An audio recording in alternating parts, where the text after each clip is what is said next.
प्रत्याशियों के लिए कैंपेन कर रहे हैं, क्या लग रहा है सर, क्या माहौल है भागपुर नीचे? ये गांधी की कर्मभूमि है, साथ साथ ये जनसुराज की जन्मभूमि भी है। ये जनसुराज का पूरा अभियान इसी चंपारण के पवित्र भूमि से, भितियारवा से आज से 3.5 साल पहले शुरू हुआ था और इस संकल्प के साथ शुरू हुआ था कि पिछले 20-30 सालों से जो बिहार के लोगों की राजनीतिक बंधुआ मजदूरी है, जहां लालू जी के डर से लोग नीतीश भाजपा को और भाजपा के डर से लोग लालू जी को वोट देने के लिए मजबूर रहे हैं, उस राजनीतिक बंधुआ मजदूरी को खत्म करने के लिए पूरे बिहार के 1 करोड़ लोगों ने मिलकर ये नया विकल्प बनाया है।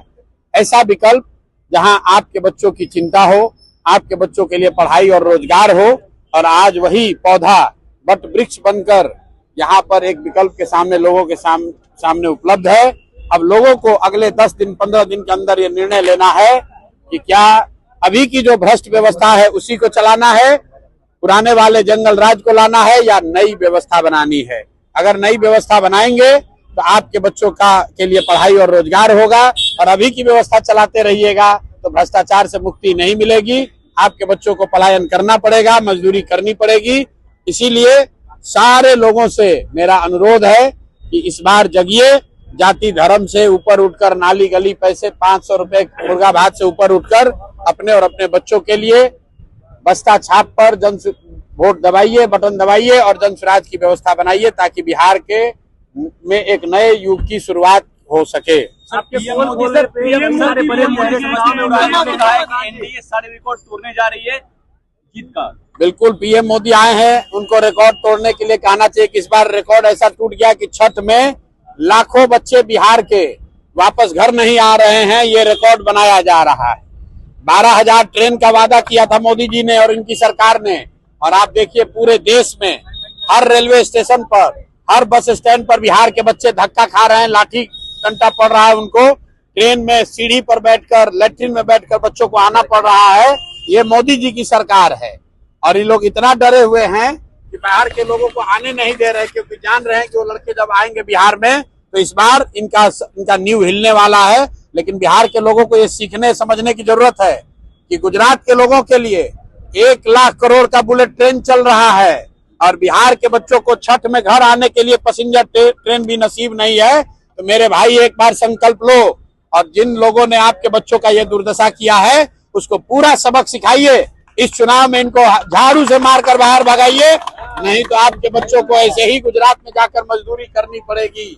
और जितने प्रवासी मजदूर हैं जो वापस अपने गांव में आए हैं, आपसे मेरे भाइयों अनुरोध है, आप प्रशांत किशोर बनिए, आप संतोष चौधरी बनिए, आप मनीष कश्यप बनिए। ये प्रशांत किशोर की लड़ाई नहीं है, ये मनीष कश्यप की लड़ाई नहीं है, संतोष चौधरी की लड़ाई नहीं है। अगर आपको वापस जाकर फैक्ट्रियों में गुलामी नहीं करनी है, मजदूरी नहीं करनी है, तो अपने परिवार को, अपने पड़ोसी को, अपने गांव में सब लोगों को जगाइए और उनको ये सुनिश्चित कीजिए कि इस बार वोट सिर्फ और सिर्फ पलायन बंद करने के लिए पड़ना चाहिए, बिहार से बेरोजगारी खत्म होने के लिए पड़ना चाहिए।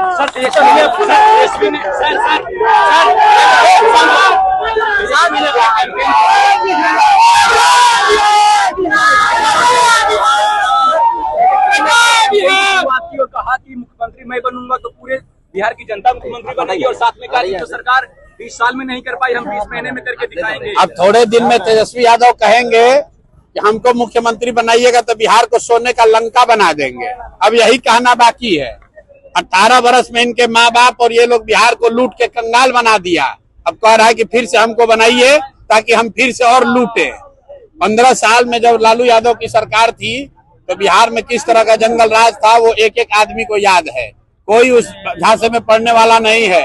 तेजस्वी यादव वो बूढ़ा शेर है, आप कहानी सुने हैं ना, जब शेर बूढ़ा हो जाता है तो सोना का कंगन लेकर बैठता है ताकि कोई राहगीर चलता हुआ सोने के कंगन के लालच में शेर के पास आए, और जब आएगा तो शेर उसको खाएगा। भैया जो बाघ है, शेर है, वो मांस ही खाएगा, वो दूध नहीं पिएगा। अगर उसको आप वोट दीजिएगा तो फिर से जंगल राज आएगा, फिर से अपहरण रंगदारी यहाँ पर होगा। अगर उससे बचना चाहते हैं तो जनसुराज का बस्ता दबाइए अपने बच्चों के पीठ से। अगर मजदूरी का बोरा हटाना है तो स्कूल का बस्ता बांधिए। पढ़ाई ही वो रास्ता है जिससे बिहार में सुधार होगा। अगर आपके बच्चे पढ़ेंगे नहीं तो उनको जीवन भर मजदूरी ही करना पड़ेगा। जब तक बिहार के लोग ये नहीं समझेंगे तब तक बिहार का भला नहीं हो सकता है। अपने एनडीए वाले कह रहे हैं कि एक भी सीट नहीं मिलेगा जनसुराज को। सर जनसुराज की कथनी और करनी। कौन पूछा है? अमित शाह पे सवाल देवे जरा। जी जी जी हाँ, कौन पूछ रहे भाई? अमित शाह जी के बारे में यही कहेंगे कि यहाँ बिहार में पहले बूथ लूटा जाता था। अमित शाह आजकल नया शुरू किए हैं उम्मीदवार लूटने का।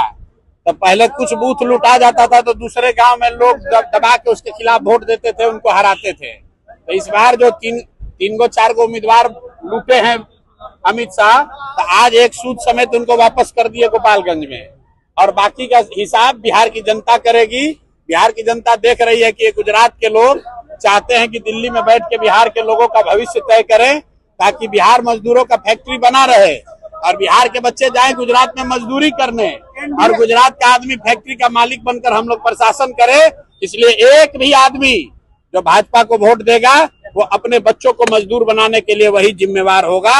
एक एक आदमी को संकल्प लेना है भाजपा को, एनडीए को किसी हालत में वोट नहीं देना।